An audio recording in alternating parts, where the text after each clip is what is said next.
How old were you when you got your first job? And what was the best and worst thing about it? Well, I got my first job when I was 18. It was in a clothing store. Well, the best thing about getting that job was that I gained experience in the sales area. And also, I learned how to earn money in my own way.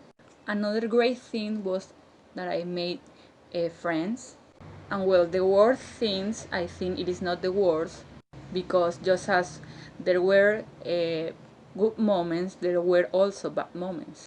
At the beginning, when I started working, I had a lot of nervous and fear of making a mistake. However, these things happen and we must learn from all those bad moments and things. Would you like to read a novel on your mobile phone? Why and why not? Well, I would like to read a novel on my cell phone. It is not something that bothers me. Certainly, there are many people who are bothered by the sight or simply prefer to have the novel in their hands. However, I would like it in case I don't have the money to buy the physical novel, or that is not important or motivating enough to buy it and read in person.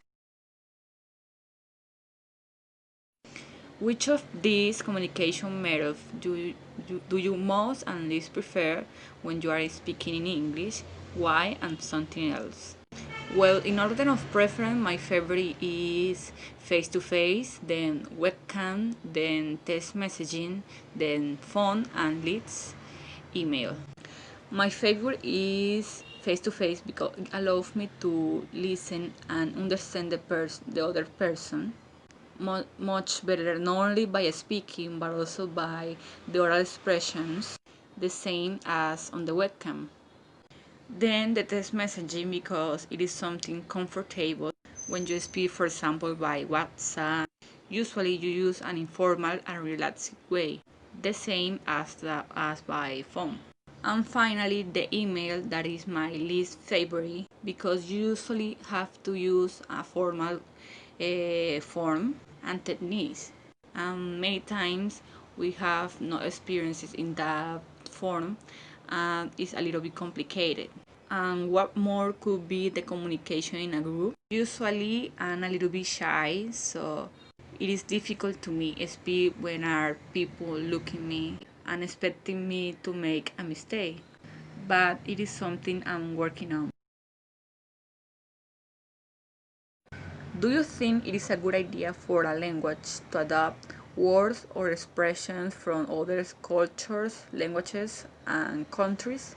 Well, I think that besides being a good idea, it is something necessary and can be used to encourage people to learn a specific languages. Firstly, because it helps to encourage people with different countries, cultures, and languages to learn a new one and feel identified by mentioning that word or expression that they take as a reference of their culture or country.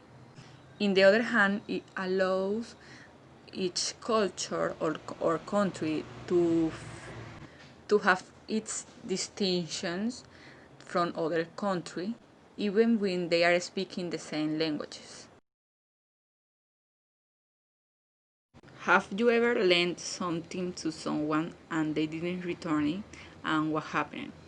Yes, many times I have lent my friends clothes or accessories or hair ties and they have not returned them. However, I think it is normal if you have a lot of confidence with the person, and also in many cases, I don't ask for them back. I just leave them like that. I feel it is different when you lend a lot of money or things with great value and you need them to return it and they don't want. So in this case, it is complicated.